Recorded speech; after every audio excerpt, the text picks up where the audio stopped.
I will be telling you first what will be the agenda that we are going to discuss. So it is going to be focused towards web scraping. But before moving to web scraping, we will just get to know a few details about Python, which will be just 3 or 4 slides related to Python and full stack. Then after that, other slides and other demos will be concentrated towards your web scraping. So this is how it is going to be for next few minutes. So first we will start with intro to Python, then why we need Python. Then we will discuss on what is full stack. Then after that, we will move on to our topic, web scraping. So this will be the fourfold agendas that we are going to discuss in next half an hour or 45 minutes. Okay. So first, intro to Python. So obviously, many of you will be already aware of what is Python and how it is working. All those things you might be knowing. And as ma'am told, many of you are repeated participants for these webinars are so and so. So you might be already hearing from me if you have attended the previous webinar related to full stack. So I don't want to just push all those things that you already know. So I'm just going to keep it crisp with regards to Python intro. Okay. So our focus will be entirely towards web scraping only. So to give you a basic overview, Python was developed in the year 1990s by Guido van Rossum. And here, many people who are freshers or who want to switch their domain from one, like let's say from mainframe to developing or from testing to developing, they preferably go with Python programming because Python is used in all domains. You take it web page development or game development or app development. You can consider anything. Python is used there. Even for testing, you have Python that can be used. Okay. So these are few things about Python and why people preferably go with Python. So some of you, if you had already have the knowledge of other programming languages like Java, for example, we can consider. You might be knowing the syntax of Java, how difficult it is. You will have curly brackets, then you will have semicolons. You miss one semicolon, you end up getting multiple lines of errors. So those things can be avoided if you are using your Python. The syntax of Python will be much easier for anyone to cope up with. So having said this, I have multiple programming languages, right? Why I need to preferably go with Python? This many people might be asking, right? I have Java, which is widely used. So even you can consider more than Python, Java is used. But there are certain limitations of your Java. It cannot be used for advanced things like artificial intelligence, deep learning, as Sumi ma'am was saying. So here, those things can also be performed using your Python in ease. Okay, so here are a few points that I have listed out why we need to preferably go with Python. So one is easy to learn and use. As I have mentioned in the previous slide, people who are switching from domains or who are freshers or who want to enter into programming, so Python will be their first choice programming language. Then the second point is mature and supportive Python community. So here community is nothing but, let's suppose you are working on Python programming, and if you have any issues, you are facing some errors, you need someone to guide you on that, right? So obviously you will be getting in touch with your colleagues and your friends, but how long you can depend on them? So what you will do, you will copy paste your errors in Google and you will be getting some solutions, right? So this is where Python community come into picture. So you copy paste your error response and you are getting some solutions, right? So here someone might have already encountered that error. They'll be giving you the solution for that error. So you can just relate to your situation and you can rectify the error. And if you are lucky, even you can get the same code that you are looking for. You can just copy paste it. If you are a developer or if you are a person who is into IT, then definitely you would have heard about Stack Overflow, right? So Stack Overflow is one of the sites that provide solution to your errors with regards to your programming languages, not only specific to Python, but also for other programming languages as well. Next, support from renowned corporate sponsors. So here, if you could check on the next point, it is open source, right? So open source in the sense, anyone can download and use it for free of cost. If it is for free, someone has to support them to develop it, right? So if Python is free, so people are working to develop Python programming. So someone has to support them. This is where your corporate sponsors come into picture. Suppose, let's say you want to start your own business. So you will require some support, right? Either be it from bank or from third party investors. You require some support. You require some sponsors. Only then you will be able to start your business. If at all you are well to do, then you will start on your own. But considering the greater part of population, definitely they require some support, right? So likewise here also, Python and even other programming languages are backed up by corporates. So they sponsor, and obviously they are going to be benefited the most, right? So you can consider companies like Google, Amazon, Flipkart, Facebook, they use Python for their analysis purpose. So they are going to be benefited the most. So they don't mind sponsoring these programming languages. And next is cross-platform. Cross-platform is nothing but I'm using my Windows system. My operating system is Windows. Someone might be using Mac, iPhone, iProducts, and someone might be using Linux, Unix, Ubuntu. There are different operating systems that are available, right?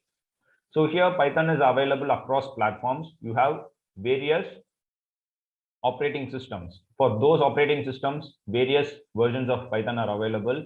So you need not worry whether what operating system you are using. Python is available for that operating system. Next comes your data analysis. Data analysis is nothing but it is just the term by which you can easily understand data and analysis. So you are going to analyze your data. So Python is also used in the field of analytics, the more. Analytics in the sense, as you are seeing on that pie chart, the separations were shown, right? So AIML, data science, IoT. So here, this deep learning, data science, artificial intelligence, all those what we call as analytics. So analytics is nothing but we are analyzing our data. Okay, so those sorts of analysis can also be performed using your Python. So having said all about Python, we will just move on to your full stack. Okay, so here I'll be keeping 2 slides for full stack, and the remaining slides will be related to your web scraping. And what we can do is I can take up questions as well parallelly. So what we can do is we will complete this full stack and we will just look into few details of web scraping. Then I will leave the forum to you for Q&A sessions, because it is just going to be an interactive session where you can ask your questions and the questions will be also answered. Okay, it is just not from a one-sided conversation. It is going to be an interactive session. So as and when you get doubts, you can feel free to post it in the chat box. I'd be happy to address them as well. So this is just a disclaimer as we move forward. And many of you might be wondering, what is this full stack developer or full stack web development? So I have heard about developers. So developers are people who work on code. What is this full stack? Okay, so we can consider an example with your cricket. So in cricket, you might be seeing people who are all-rounders, right? So all-rounders are nothing but they are good at batting, they are good at bowling, right? So all-rounders are like they know things with regards to cricket. So they can do anything, right? So likewise, a full stack developer are people who can work on front end and back end. Okay, so I have told you what is full stack developer, and again I'm bringing 2 other new jargons, front end, back end. So what are all those things? So to explain you what is front end and back end, you can look into the third point. It has 2 subpoints. First one, giving you a clarity on front end developers. So front end developers are nothing but you go to your Google page, you see the search bar, everything present, right? So that is your user interface. So you are looking at that page, right? So people who develop that or what we call as front end developers. So what you see on your screen is front end. So front end developers are people who are going to work on that. Next, we have back end developers. So back end developers are nothing but you type something, there will be some operation that will be taking place and you will be getting to go to a new web pages, right? So some operation is taking place behind which you will not be able to see. So your backend developers are people who work on the hidden part of the website. Hidden part in the sense it is not going to be something anonymous. So to the user, it is going to be anonymous, but there will be some logical operations that will be taking place in the backend, only because of which you will be getting some responses. So, right. So they will be working on the backend operations like connecting to a database, then performing some logical operations. So all those things will be done in the backend. So if you want to be a full stack developer, you need to have a good knowledge on both front-end technologies as well as backend technologies. So here, SKILLTECHNIKA equips you with both front-end as well backend technology. So if you consider many other institutes, so where they will be concentrating only on generic term Python developer. So Python developer is a restricted topic. You will learn only basics of your Python. But whereas full stack developer with Python is an advanced concept where you will be learning many technologies. You will not be restricted to only Python. You will learn other technologies as well here. Okay, like HTML, CSS, all those things. So there is a difference between a course that is named as Python and full stack with Python. So there is a difference. Okay. And having said all these things, we have different frameworks in Python that helps you in performing your web page development. For example, frameworks like Django and Flask helps you in performing your web page development. So anyways, we are not going to go and discuss what is this web page, what is this Django, because that is not the objective of the day. So obviously you will be having other occurrence of sessions which will be discussing on that. So here the topic for the day is web scraping. So just one more slide, how to become a full stack developer. So it is nothing but first master the fundamentals. Fundamentals lay a foundation, right? So no matter what you are learning, so if you want to get good at math, you have to start with your numbers first. So numbers are the fundamentals of your mathematics, right? So here for Python, there are few fundamentals like basic programming knowledge, which you need to have with regards to Python. You need to have the fundamentals strong. Then second one is how to develop a web page. So once the fundamentals are strong, moving forward will be very easy. Then third one is after you go through the first and second step, you master those two things, then you can start to work on some real world projects. So where this course will not only be just teaching, it will also be hands-on experience, and also you will be given some real world projects to work on, which makes you industry ready. Next, the fourth point, I usually prefer this point, which is teach programming and help others. So help others, you can keep it apart. Teach programming. So whatever you know, if you teach to someone, your knowledge gets improved. So they might be asking a question which you may not be knowing. So you will start to explore on that question. So you learn something new.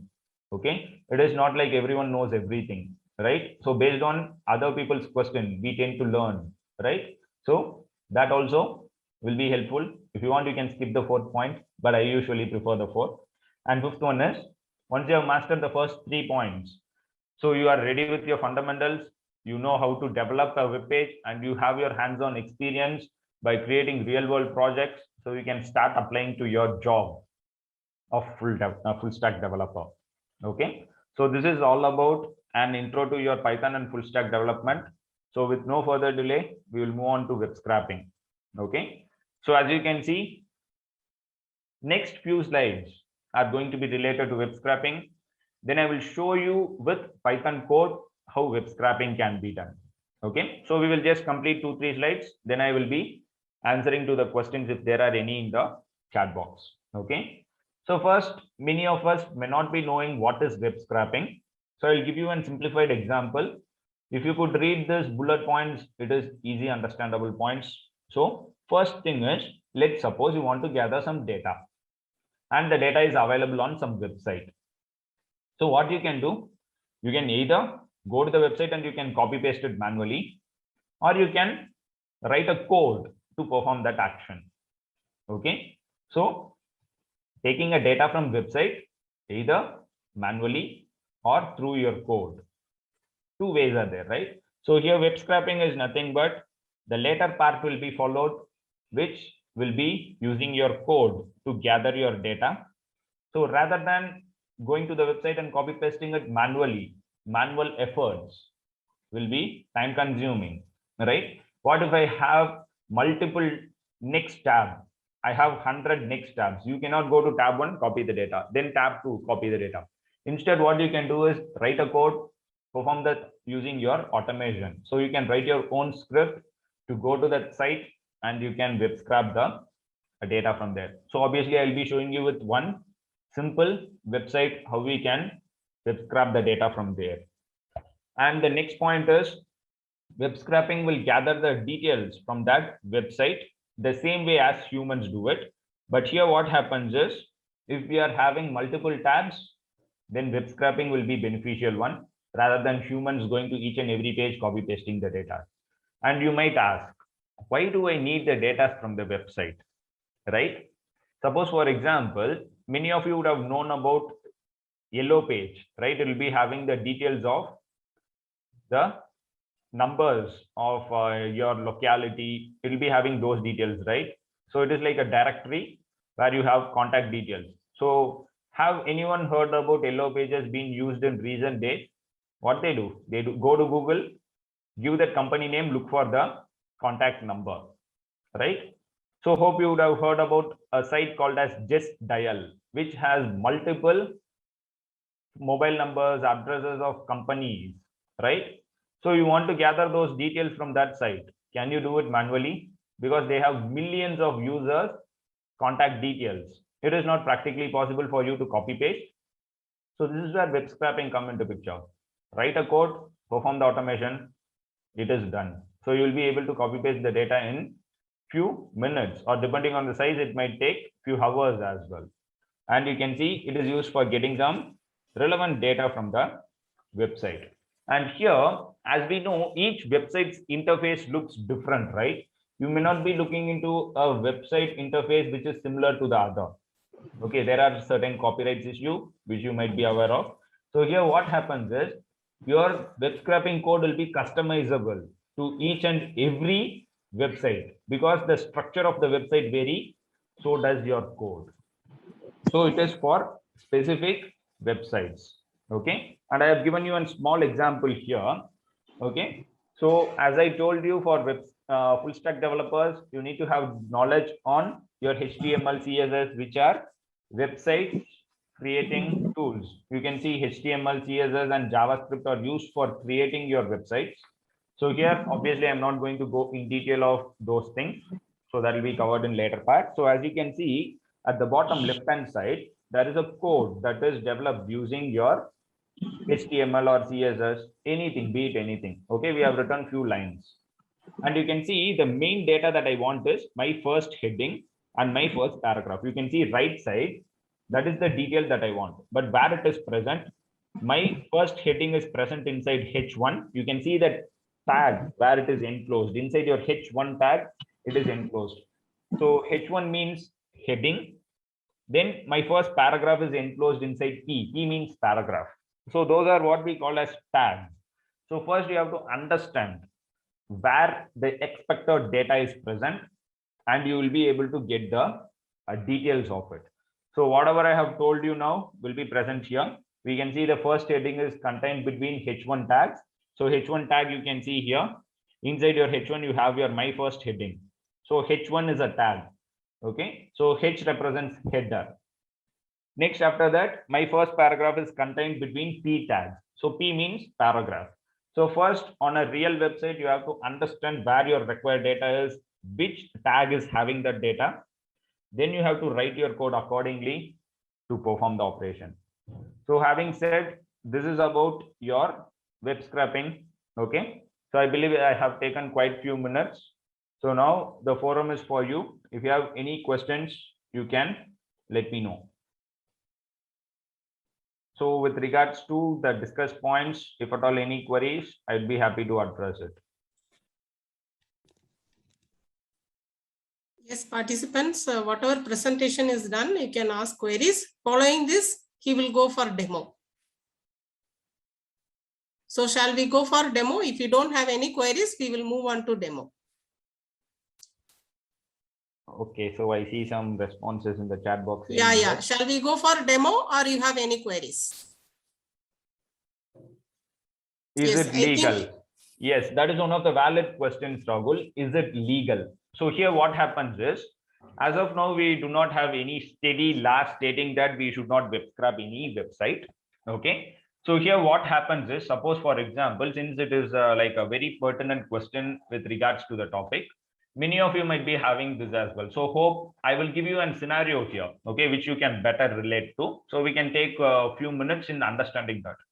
So here what happens is, you might have seen collecting data from Twitter, collecting data from Facebook, all those things are there, right? So what happens is, they will be providing you an API key for it. Okay. So API key will be provided based on which you will be collecting the data. Okay. So there are few restrictions that will be placed. Okay. So that is something called as robot.txt file. In that, the company or that website will be stating whether they allow scrollers or not. So scrollers are nothing but people who go to that website and scroll the data. Okay, they are called as scrollers. So they will be defining clearly whether scrollers are allowed or not. As of now, we do not have any legal talk about this. So the website decides whether they allow scrollers or not. Okay, hope that answers your question. So any other, you can let me know. There are some queries in the chat box. So shall we answer after the demo, Sriram? Yeah, give me a moment. Implementation in Python in web. So I'm not sure whether that is a question or it's an answer. Implementation in py.web. I'm not sure what it is you are asking for. So next is Python preferred over Java and MNC. So to answer your question, Karthik, so as I have shown you few details, and Java, it will not be widely used for every other analytical purposes.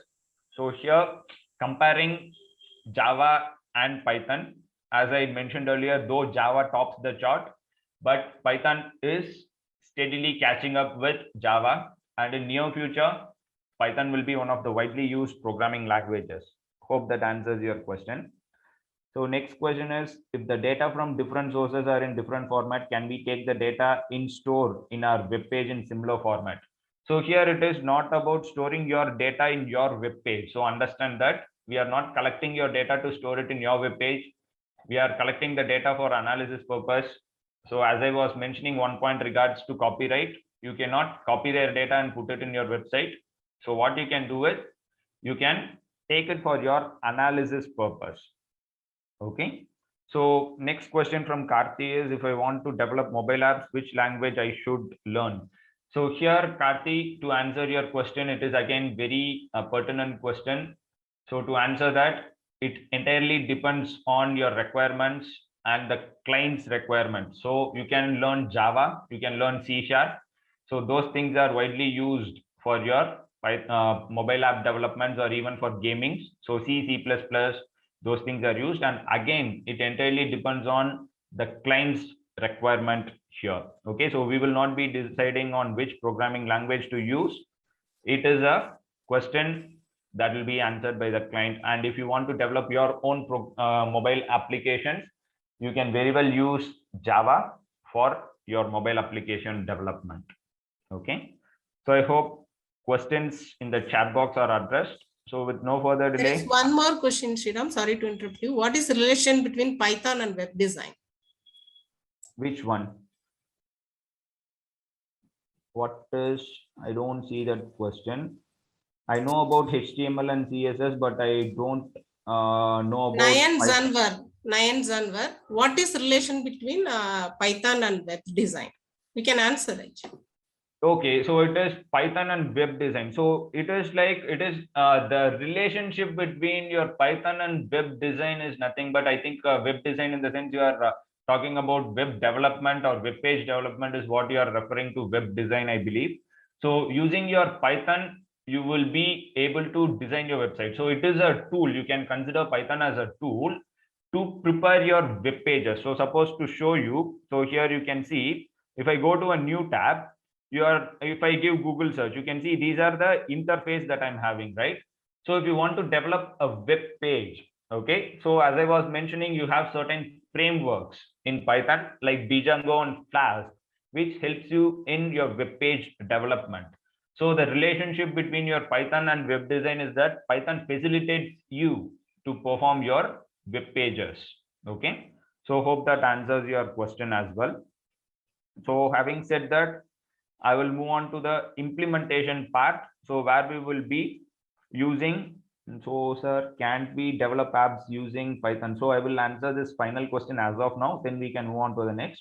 Yes, as I was saying, you can make use of Python for your app development as well. Okay, fine.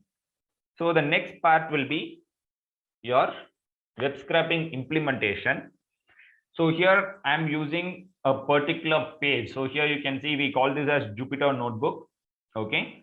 So you want to type your code, right? So for that, I'm using a particular application called as Jupyter Notebook, which will be widely used in industry as well for performing your Python coding. That is, suppose let's say you want to prepare a document, you will go to MS Word.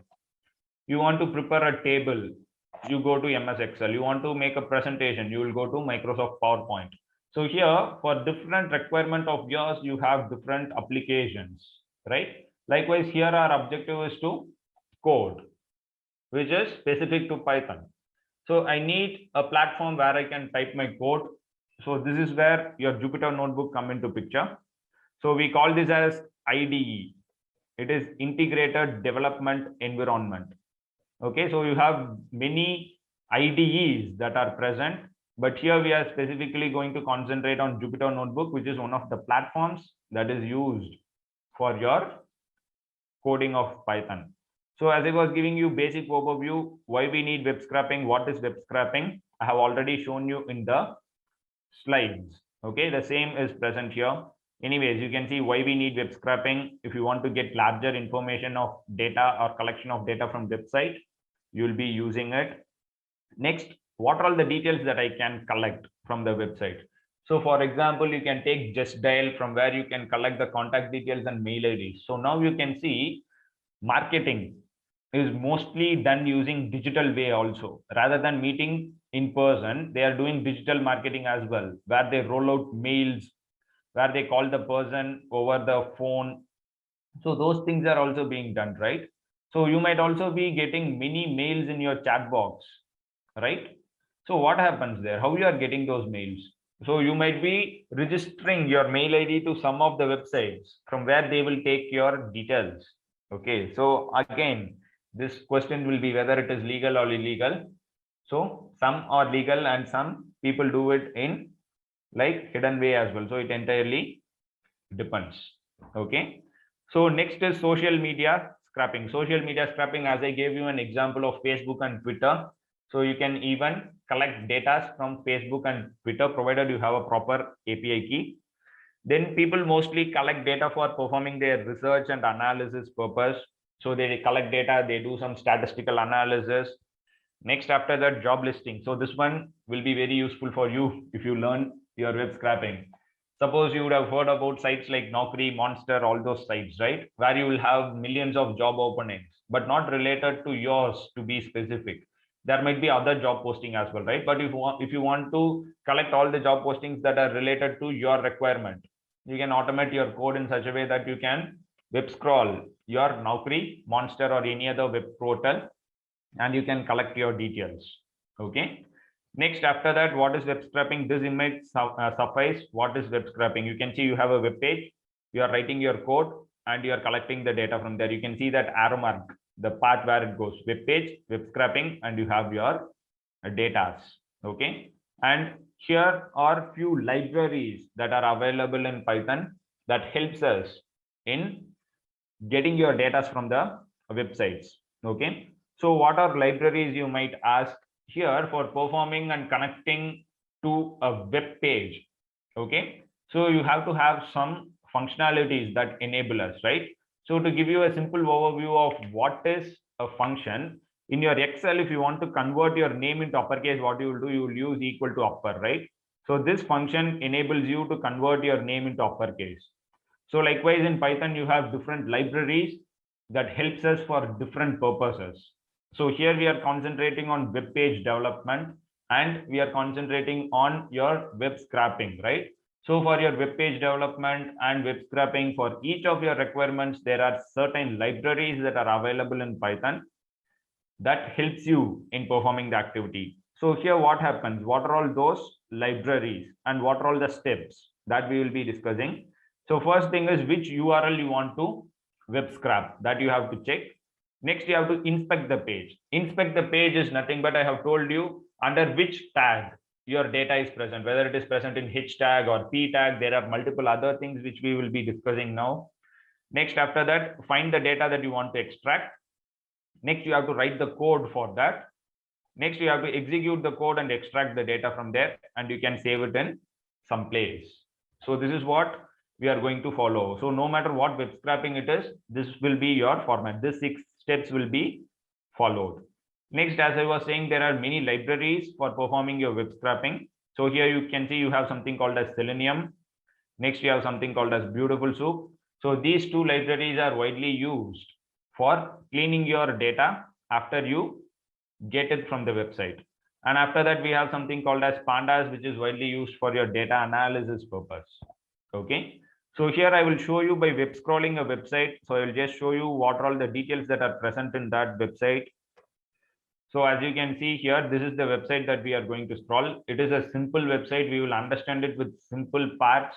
Then once you take up the course, we will be discussing on multiple other websites as well, real-time websites, how they scroll data. Okay, so here you can see on top we have something called as, here are 3 big cities. Then you have the city name and a small description about that city. So these are the data that we are having, right? So I have the website detail now, that is the link. I have to establish the connection here. Don't worry, I'm not going to be too technical here. Okay, so I'll just tell you what that line of code is going to do. I'm not going to explain that code word by word, because I can understand fundamental of Python is required for understanding this. The objective here is to show you how we are connecting to the website and getting the data using Python. Okay, so you can understand the code later part in time once you join the course, but here just we are showing you the possibility that it can be done. Okay, so first you have to import the necessary packages or libraries that I told you. So here, in order to establish connection to that website, we are importing a package called as request. And once you get the data from that website, you have to clean the data. For that, I'm having Beautiful Soup. Okay, these 2 packages are used. Next, after that, you can see I'm trying to establish connection to that web page. I'm giving the link details. Then one main thing you need to note here with regards to programming is we have something called as 200 response.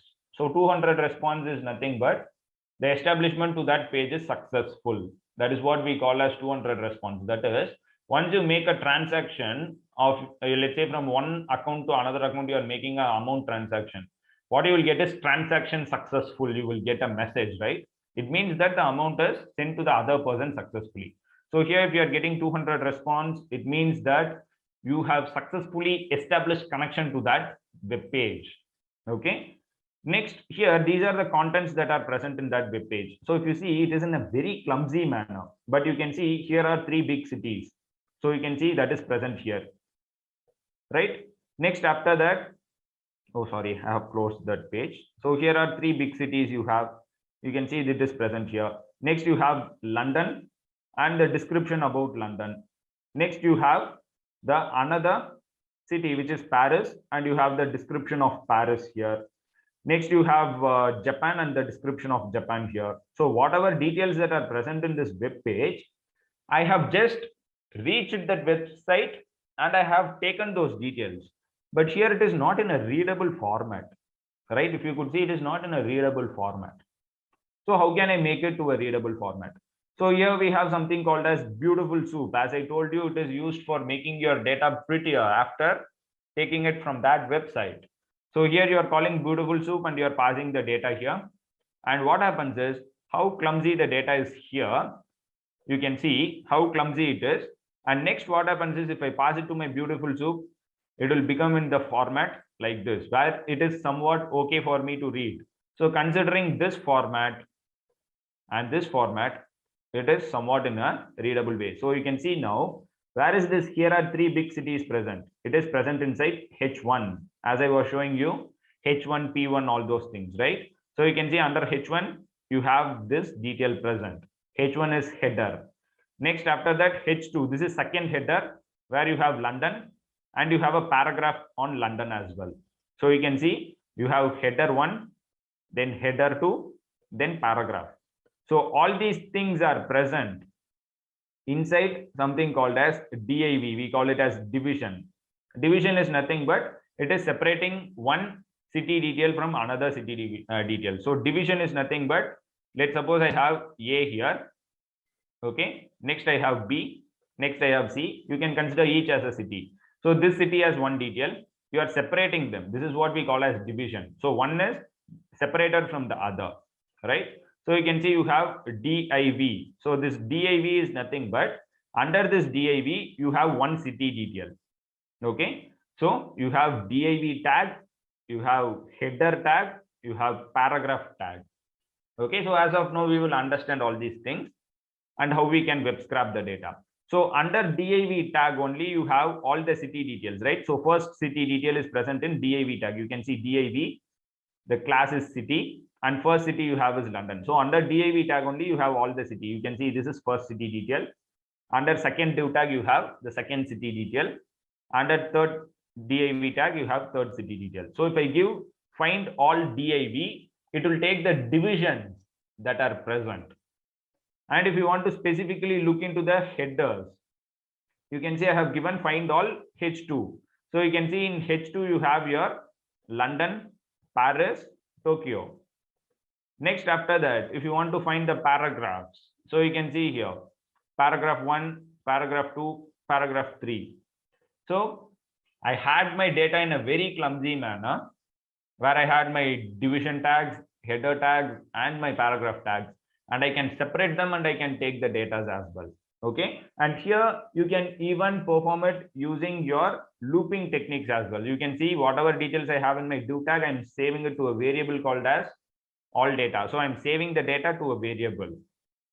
Next, what I'm doing is I can perform the operations. So I want only the first city, which is London. So you can give 0, which will fetch me the London alone. So you can perform all those operations. So in this, I want only the London name alone. So what you can do, you can take London alone and you can give the text of it. So you can see each stage, the data is getting shrink. So here you have a square bracket inside which you have. In the next step, the square bracket is gone. And here you can see this header tags also gone here. You have only London. So if you have your data, you can filter it and bring it to the required format of yours as well. And I do not want to do it separately. In your Python, you have provisions to take all your headers at a time. As you can see, I have taken all the headers here. And also, you have provision to take all the paragraph at a stretch as well. So this is how you will be performing your operations. Okay.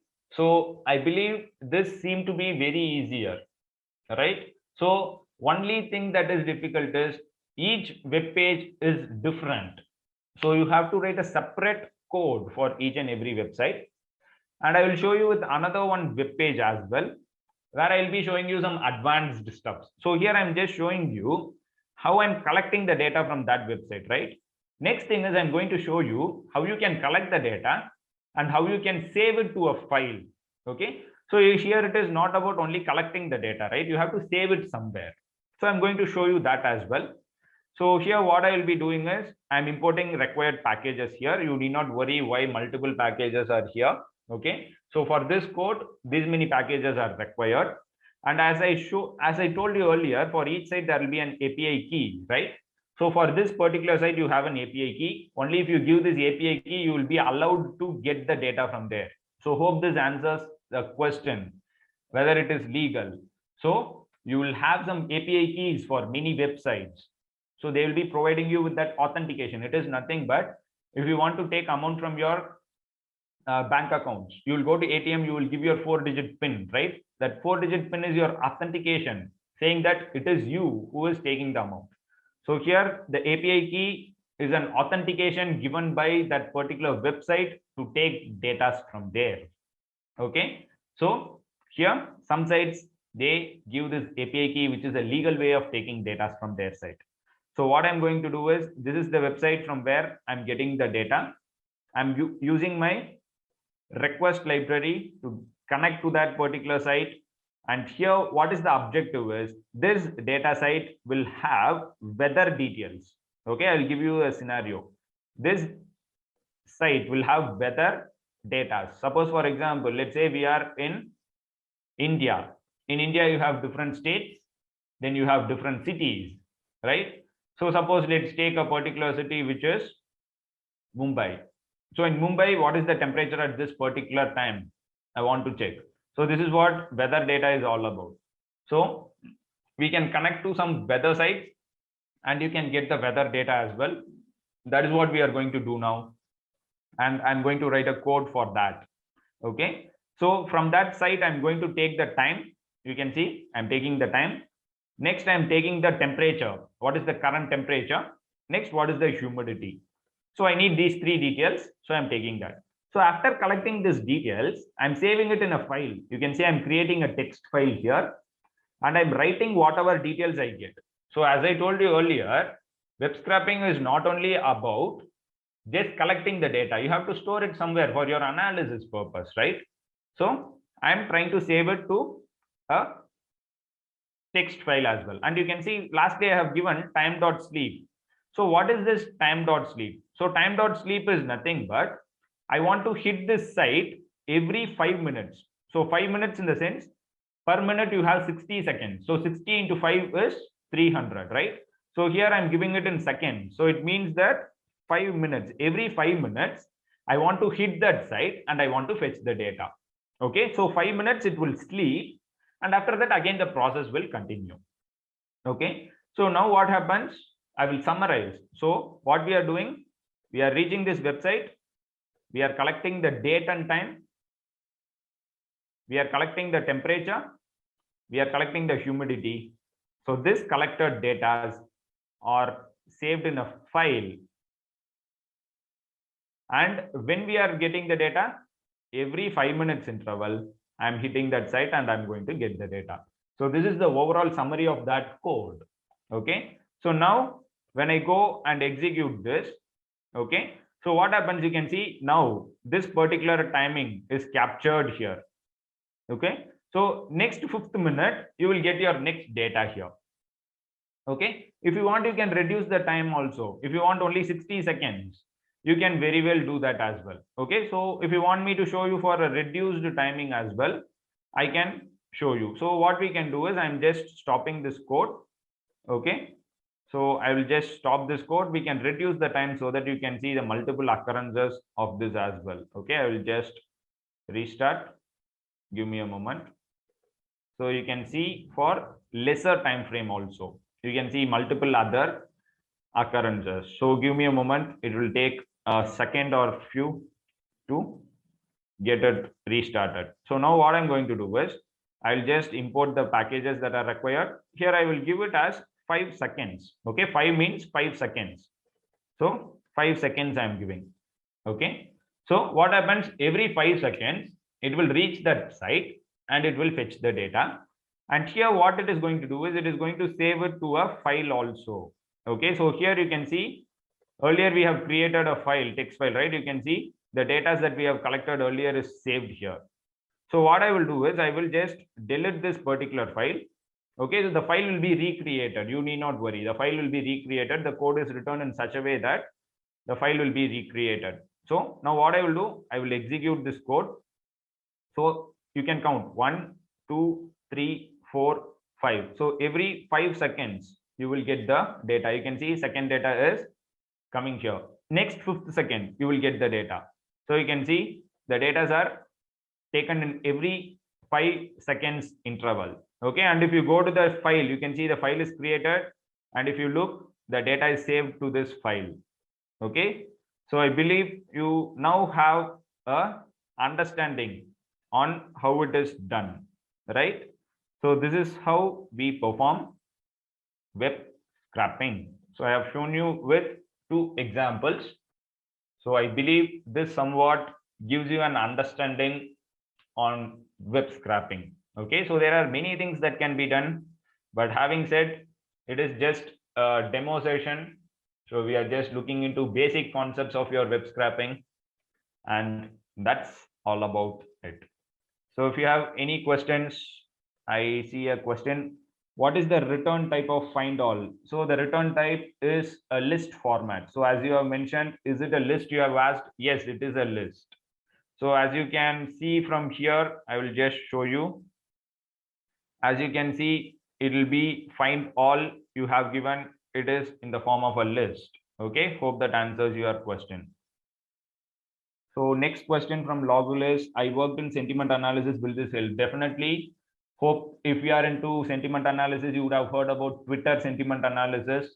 So Twitter sentiment analysis is nothing but fetching your data from Twitter, for which you will be using your web scraping to scrap your data from Twitter. Okay, so I hope that answers your question. Yes, right, it looks the same because web scraping is same for all domains. So no matter you are working related to what, if you want to take data from any place which is online, you can make use of your web scraping.